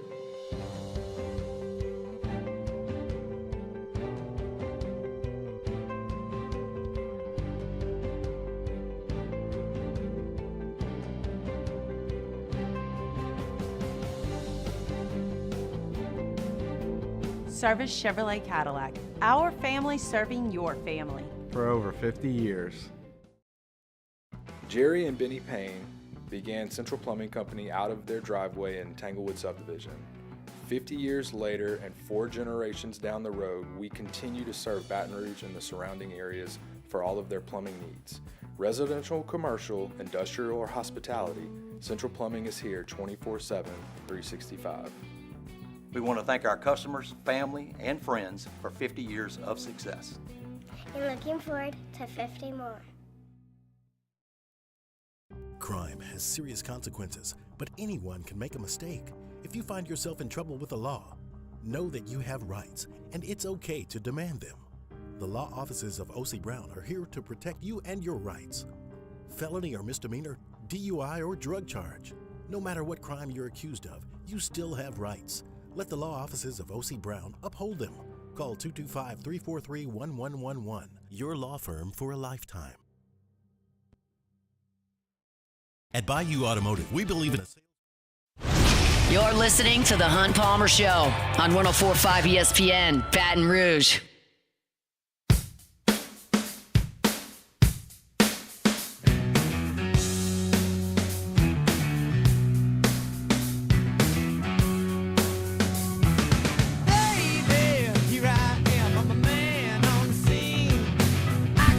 Welcome back in a Tuesday edition of the Hunt Palmer Show. Taylor Sharp here with you, sitting in the host chair for Hunt Palmer, who is out until some point later in the week. We'll give him his time off. He is busy being a dad. Okay, I teased it there before we went into break. CBS Sports put out the deepest quarterback rooms in college football entering the 2025 season. And overall, I kind of agree with the list. I'm just going to give you the top 6 or so because that's where kind of the SEC starts. And for the most part, I agree with it. But number 1 is shocking. We'll start at number 6. They go with the Auburn Tigers. Look, you have Jackson Arnold, Ashton Daniels, and Deuce Knight. That's a very good quarterback room. While none of those players have a ton of experience at Auburn, you have a good mixture of proven veteran experience and the young wild card in Deuce Knight. If you remember Deuce Knight, look, was part of the 2025 recruiting class. He's a top 60 player in the entire country. Look, Hugh Freeze has flipped that entire QB room. But again, the reps are there. Ashton Daniels, he was at Stanford for a number of years. He was a 2-year starter for the Cardinal. And then Jackson Arnold, who was one of the hotter names coming into this spring out of the transfer portal. We saw him at Oklahoma. He was up and down. He got replaced for a time. He got put back in. Brent Venables and the coaching staff entering last season thought so highly of him that a report that came out that they told Dylan Gabriel, hey, we're good. You go do you somewhere else. Dylan Gabriel had a great season at Oregon, took him to the college football playoff, and was a finalist for the Heisman Trophy. The decision doesn't look so great now because Jackson Arnold also not on your team. But you have Jackson Arnold, who started most of the season last year in the SEC, and a multi-year starter in Ashton Daniels coming from Stanford. And then Deuce Knight. I like what Hugh Freeze and the staff out there at Auburn has done so far with that quarterback room. We'll see who comes out of the spring as the starter. I imagine a guy like Jackson Arnold went there fully expecting to be the starting quarterback. I'd be a little surprised if it wasn't him. I think it's a two-man race between Jackson Arnold and Ashton Daniels. Deuce Knight is certainly talented, but if you thought Deuce Knight could be the guy and step in early in his career, you probably wouldn't have brought in both Jackson Arnold and Ashton Daniels. I imagine we're going to see Jackson Arnold, though, take the first snap for the Auburn Tigers, barring something unforeseen. At number 5, they have Notre Dame. Now, a little bit of an eyebrow raiser because, well, Notre Dame loses Riley Leonard, who took them to the national championship last year, but they bring back Steve Angeli. If you remember Steve Angeli, he came in that semifinal game for Riley Leonard when Leonard got knocked out due to an injury. He went in against Georgia. He went down the field, and he made some things happen. This is, again, a two-man race between Steve Angeli and C.J. Carr. They've both been in the program for a number of years. C.J. Carr, for what it's worth, actually the grandson of former Michigan head coach Lloyd Carr. He has been the top quarterback recruit at Notre Dame since they brought in Brandon Wimbush a decade ago under Brian Kelly. LSU fans remember Brandon Wimbush well. You played against him in a bowl game.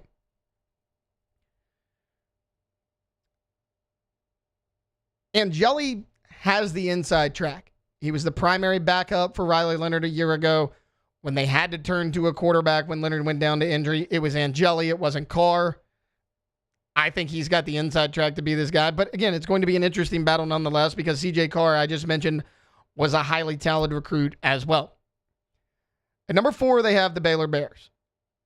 Sawyer Robertson, Walker White, Nate Bennett coming in. LSU fans saw Sawyer Robertson in the bowl game. You know what he can do. He's a multi-year starter at Baylor, and you have quality depth behind him. At number 3, it's Arizona State. We just talked about some of the top returning quarterbacks in college football. Sam Leavitt was on that list. He was actually ranked ahead of Garrett Nussmeier, according to Tom Fornelli. I would not rank him ahead of Garrett Nussmeier, but some people would. You could argue that Leavitt is the best returning quarterback in the Big 12. He probably is the best returning quarterback in the Big 12. He led Arizona State to the college football playoff. But what is he going to do without Cam Scatterboot? That offense is going to look a lot different. Sam Leavitt is going to have to be the leader of that offense. He surprised a little bit of people this past season. People didn't quite know what he had. They know what he has. You're going to be game planning specifically for a Sam Leavitt this year. You're the top guy on offense. But then you have Jeff Sims behind it. Look, Sims has been an up and down career. He's been at a number of places. He has 700 passing attempts across 3 schools. Georgia Tech, Nebraska, last year at Michigan State. Wherever Jeff Sims, Sam Leavitt's your quarterback. But Jeff Sims is a really quality backup. Again, I mentioned 700 passing attempts across 3 schools. And then Cameron Dyer, the freshman, he was a top 140 player according to 247. If he sticks, he could push for snaps behind a Sam Leavitt. It's a deeper quarterback room than a lot of people realize. At number 2, it is your LSU Tigers. They list Garrett Nussmeier and Michael Van Buren. Now, they only list those 2 because they mentioned the unfortunate car accident that Colin Hurley got in, about 2 months ago. There's been very few updates on his status when he's going to rejoin the LSU football team. LSU has since moved Jawan Johnson to the quarterback position. He's a guy that really played all over the place in high school, including quarterback, led his team to a state championship appearance. He's dynamic. Obviously, he's not going to be your starting quarterback, but there may be packages for Juwan Johnson regardless. And then I thought LSU did a really good job of bringing in Michael Van Buren from Mississippi State.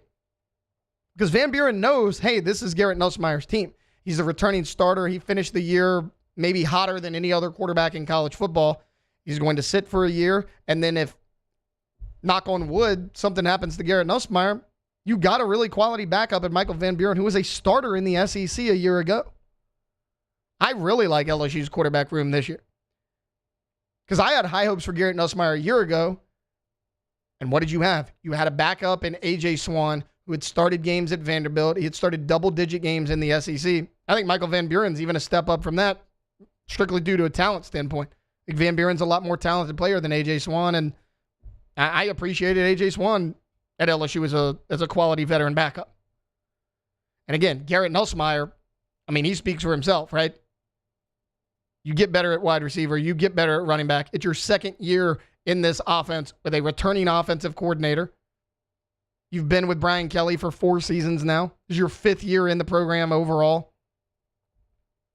I think the sky's the limit for Garrett Nussmeier.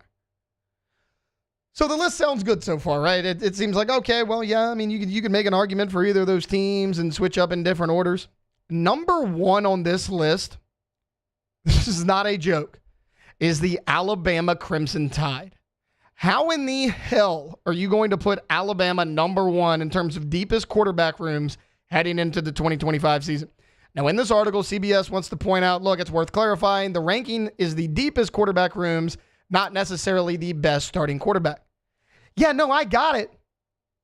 But how is Alabama number 1? Here's what Alabama has right now in their quarterback room. You have Ty Simpson, who has been there for multiple years. He was a highly touted recruit. He has yet to do anything in an Alabama Crimson Tide uniform. You have Austin Mack coming over, who was with Ryan Grubb at Washington. He hasn't done anything in the SEC. And then you have Keelan Russell, the highly touted freshman. None of these guys have any experience in the SEC. Look, Keelan Russell was a highly touted quarterback, right? He was one of the highest ranked quarterbacks coming out. I think he finished as high as number 2 in some of the 247 and 1-3 rankings. But this group has a total lack of snaps and experience in the SEC. At the end of the year, this may be a really good room. You could say, man, Keelan Russell came in as a freshman. He surprised everybody. He earned that starting job. And you have a guy, Ty Simpson, who's been in the program for a number of years. You have a guy like Austin Mack, who's transferred in but played a little bit. Man, that's a good room.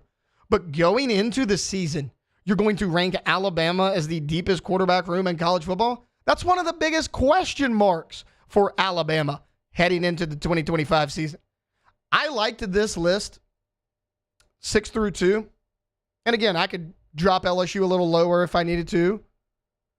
But putting Alabama at number 1 completely discredits everything on this list. I don't get it at all. Whether it's Simpson, whether it's Mack, whether it's Keelan Russell, you're breaking in a brand new quarterback in the SEC who lost one of your top rushers from a year ago. Outside of Ryan Williams, you don't really know what you have at wide receiver in terms of proven commodities. You have to replace a Jalen Milroe, who, while I don't think Jalen Milroe is a very good quarterback, he was a good athlete. He could run the ball. He made a lot of big plays for you.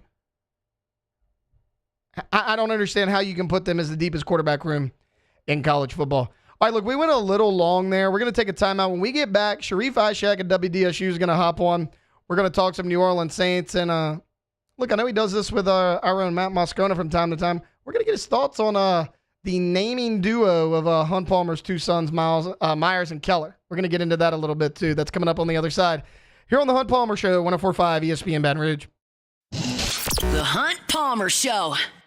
One Bath and Closets, onebathandclosets.com. David Duvall and his team, 30 years, redesigning and remodeling bathrooms and closets. There are a lot of people who are not over the moon with their current home. Well, you can improve where you live. One Bath and Closets is happy to help you do that. Brand new customized closet, brand new bathroom, soup to nuts. They do the entire thing for you. You don't have to call 3 different contractors to get this entire thing done. No, you make one call to One Bath and Closets. They handle the entirety of it. Maybe you're not looking for something that extensive. extensive. Maybe you're looking for something like a tub to shower conversion. They can do that as well. You don't ever use that tub. They can take it out, put a glass walk-in shower in, changes the look of your bathroom, changes the functionality of your bathroom, adds value to your home. So if down the road you're looking to move on, that's an asset that you've got right there under your roof. If you're worried about paying for it, financing options are very much available for the folks over at One Bath & Closet. It starts with a free consultation, a questionnaire, and then a plan. They get it done and they do it right the first time and leave the competition behind. It's One Bath & Closets. You can check them out online at onebathandclosets.com. The Windsor Senior Living Community in Mandeville, Louisiana is a beautiful, vibrant apartment community geared towards seniors. They are nestled right in the heart of Mandeville, where seniors live a more carefree lifestyle in spacious apartments with the peace of mind that comes from having a little extra help. Call the Windsor at 985-624-8040 to schedule a lunch and tour.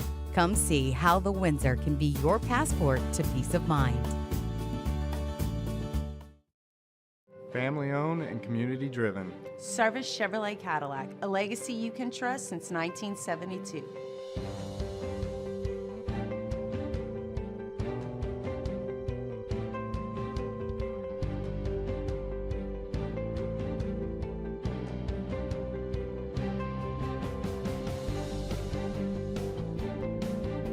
Service Chevrolet Cadillac, our family serving your family. For over 50 years.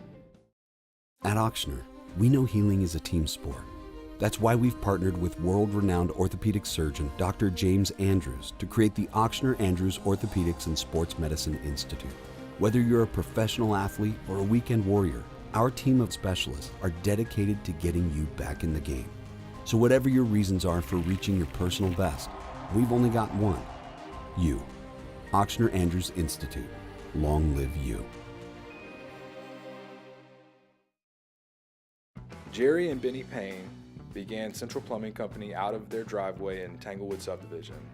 50 years later and 4 generations down the road, we continue to serve Baton Rouge and the surrounding areas for all of their plumbing needs. Residential, commercial, industrial, or hospitality, Central Plumbing is here 24/7, 365. We want to thank our customers, family, and friends for 50 years of success. And looking forward to 50 more. Crime has serious consequences, but anyone can make a mistake. If you find yourself in trouble with the law, know that you have rights, and it's okay to demand them. The law offices of O.C. Brown are here to protect you and your rights. Felony or misdemeanor, DUI or drug charge. No matter what crime you're accused of, you still have rights. Let the law offices of O.C. Brown uphold them. Call 225-343-1111. Your law firm for a lifetime. At Atmos Energy, our Smart Choice solutions help customers save energy and emissions with rebates up to $500 off high-efficiency natural gas appliances, smart thermostats, and weatherization upgrades. Together, we're fueling our energy future. Looking for the ultimate game day experience? Come to the Queen Casino in Baton Rouge. Wall-to-wall TVs mean you'll see every touchdown in HD. Place your bets and feel the thrill. You're listening to The Hunt Palmer Show on 104.5 ESPN, Baton Rouge.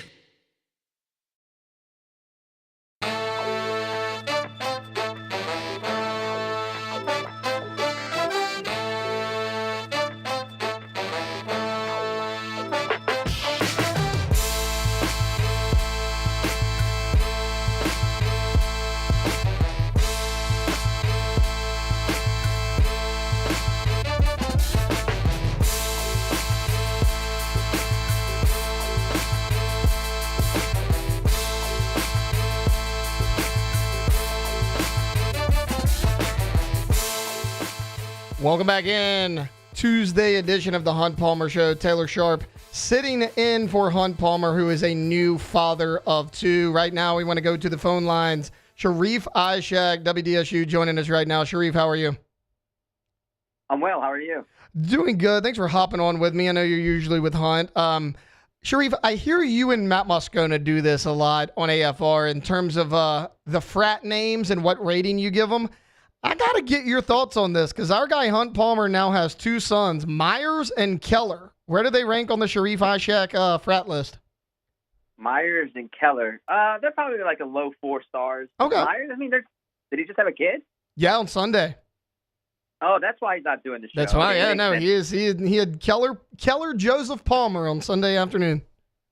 Keller's a good one. I like that. That's a good name. Keller's a good one. I like it. All right, Sharif, let's get right into it in terms of the New Orleans Saints. Look, they restructured Derek Carr's contract. That was announced yesterday. What do you think the thought process was there, whether it's Kellen Moore or Mickey Loomis? Because a lot of fans are saying, hey, not only are you maybe married to Derek Carr for a year, you're married to him for 2 more years. What are your thoughts on that? I wouldn't say they're married to him for 2 years. They're 100% married to him for 2025. Okay. They can get out of it after this year. I know that you're looking at the $69 million cap hit, but I think they can post June 1st and like get out of it and save like $40 to $45 million. I'd have to look at it again, but it's not necessarily true. I mean, look, they were stuck with him for a year anyway. I mean, it was wishful thinking that they were going to cut him or even maybe trade him. They possibly tried their best to maybe trade. And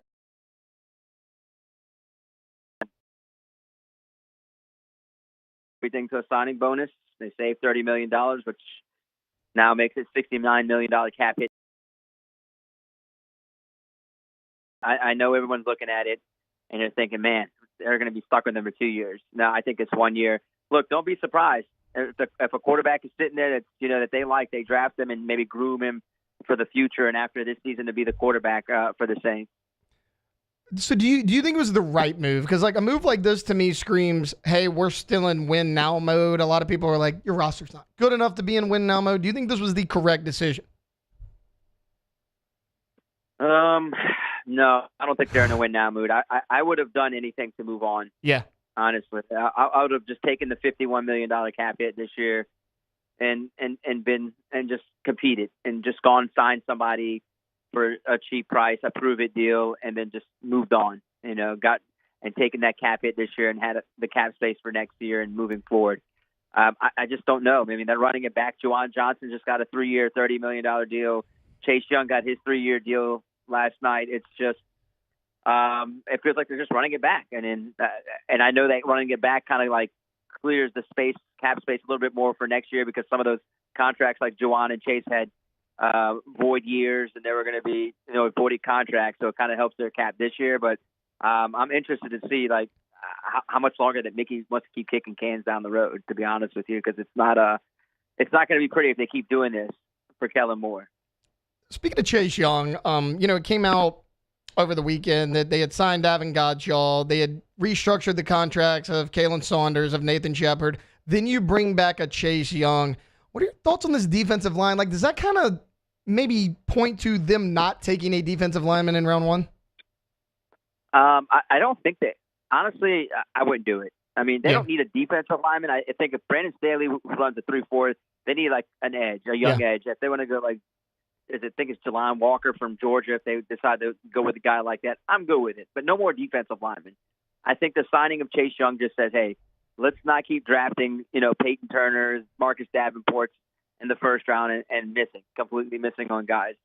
Let's just spend our draft picks doing something else this year. And I think that's what the move was. They got him for $17 a year, and and maybe it works out because the back half of the season he played really well. He had a lot of pressures. Good pressures last season. I think he led the team in pressures. And I think if you get the back half of the season, Chase Young, for most of the season this year, in a healthy version, you're good for $17 million a year because a good end is cost $30 to $40 million a year right now. So, I mean, it's a bargain deal. Some people don't understand it. They think they should have used the money somewhere else. Look, I agree with them. I think that they need, to address other areas. They need to get some weapons. They need to get younger, man. They just need to get younger in certain spots. I mean, Chase Young is 25. I get it. But, I mean, I think they just should have sat out of some of the stuff this year for, like, free agency. But I get that they have to sign some players. So I'm not indifferent. I'm just thinking that they should have just fixed this cap and waited for the 26 offseason and 27 offseason. But they know more than I do. They get paid millions of dollars to do it. I just get paid not much to talk about it. So I just mentioned all the restructures. The Saints have freed up a little bit of cap space. I mean, as far as before the draft goes, free agency, are there any moves you could see them making?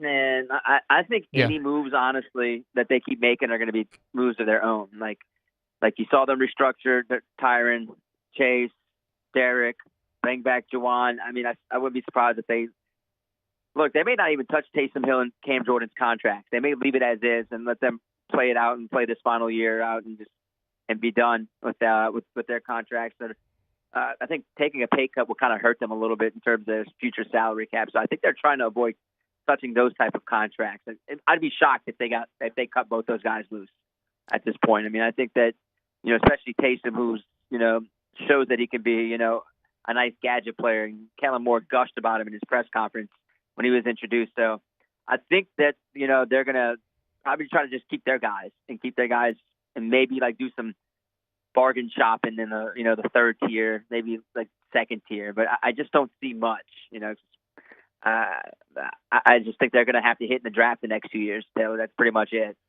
Speaking of hitting in the draft, Sharif Ishak joining us right now. As far as the first round, look, we talked about what they've done on the defensive line and all that and the restructures and everything, who they're bringing back. What do you want to see the Saints do in the first round?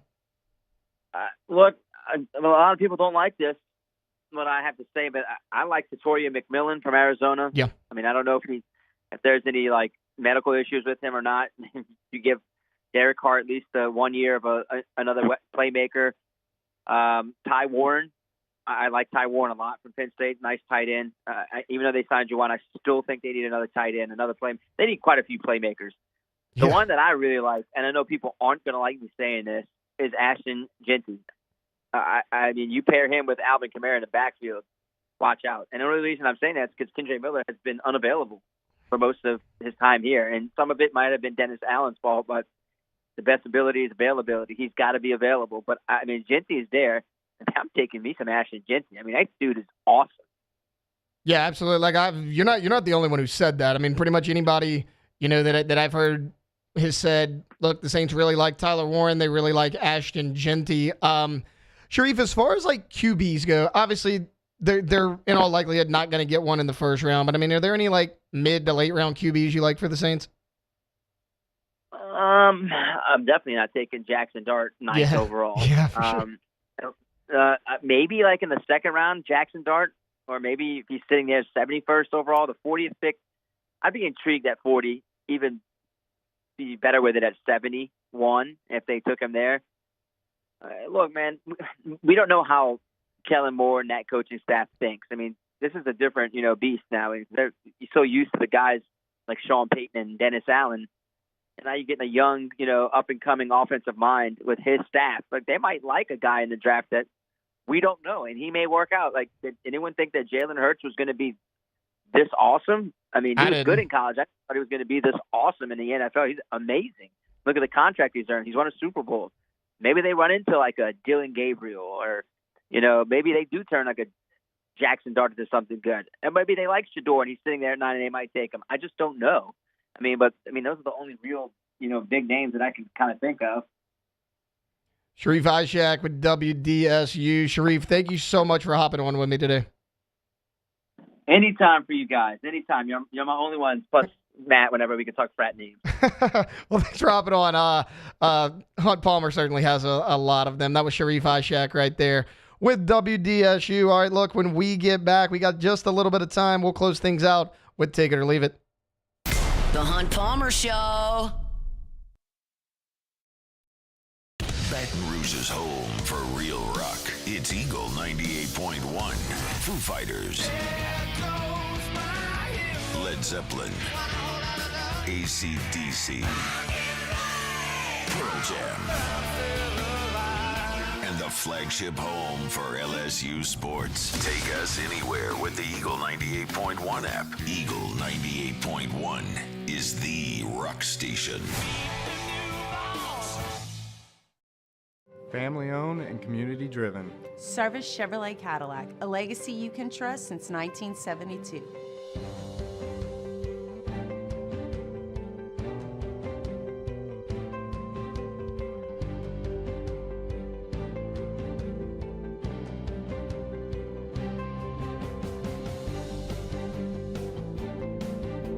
Service Chevrolet Cadillac, our family serving your family. for over 50 years. At Auctioner, we know healing is a team sport. That's why we've partnered with world-renowned orthopedic surgeon Dr. James Andrews to create the Auctioner Andrews Orthopedics and Sports Medicine Institute. Whether you're a professional athlete or a weekend warrior, our team of specialists are dedicated to getting you back in the game. So whatever your reasons are for reaching your personal best, we've only got one: you. Auctioner Andrews Institute. Long live you. Jerry and Benny Payne began Central Plumbing Company out of their driveway in Tanglewood subdivision. 50 years later and 4 generations down the road, we continue to serve Baton Rouge and the surrounding areas for all of their plumbing needs. Residential, commercial, industrial, or hospitality, Central Plumbing is here 24/7, 365. We want to thank our customers, family, and friends for 50 years of success. And looking forward to 50 more. Crime has serious consequences, but anyone can make a mistake. If you find yourself in trouble with the law, know that you have rights, and it's okay to demand them. The law offices of O.C. Brown are here to protect you and your rights. Felony or misdemeanor, DUI or drug charge. No matter what crime you're accused of, you still have rights. Let the law offices of O.C. Brown uphold them. Call 225-343-1111, your law firm for a lifetime. When it comes to choosing energy for your family and your home, make the smart choice with natural gas. You can count on efficient and affordable natural gas to keep you comfortable and reduce your environmental impact to help protect our planet. Together, we're fueling our energy future. Atmos Energy. Parish Construction and Roofing. This is Coach Kim Mulkey. Go to parishbuilt.com for all of your roofing needs. From your hometown, parishbuilt.com. At Bayou Automotive, we believe in a sales process that puts you first. We want you to experience an easy purchase with clear pricing and great service. Let Bayou Ford and Bayou Chrysler Dodge Jeep Ram be your trusted partners in finding your perfect vehicle. The crew at Bayou Automotive is going to do right by you. When you can't rely on technology, you can rely on Mountain Cold Refreshment. Dave's back on. Coors Light. Choose chill. Looking for the ultimate game day experience? Come to the Queen Casino in Baton Rouge. Savor game day platters and snacks, plus drink specials at 1717 Kitchen and Cocktail. So come out for game day and let our team make you the MVP. The Queen Casino, where every moment is a win. At Bayou Automotive, we believe in a sales process that puts you first. We want you to experience an easy purchase with clear pricing and great service. This is the Hunt Palmer Show on 104.5 ESPN, Baton Rouge.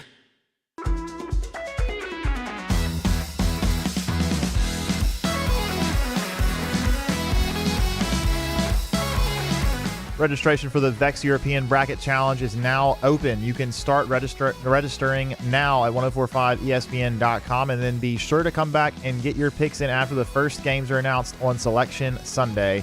The person with the most accurate picks this year will win $1,000 in cash. Can we join that? Or no, we're not eligible?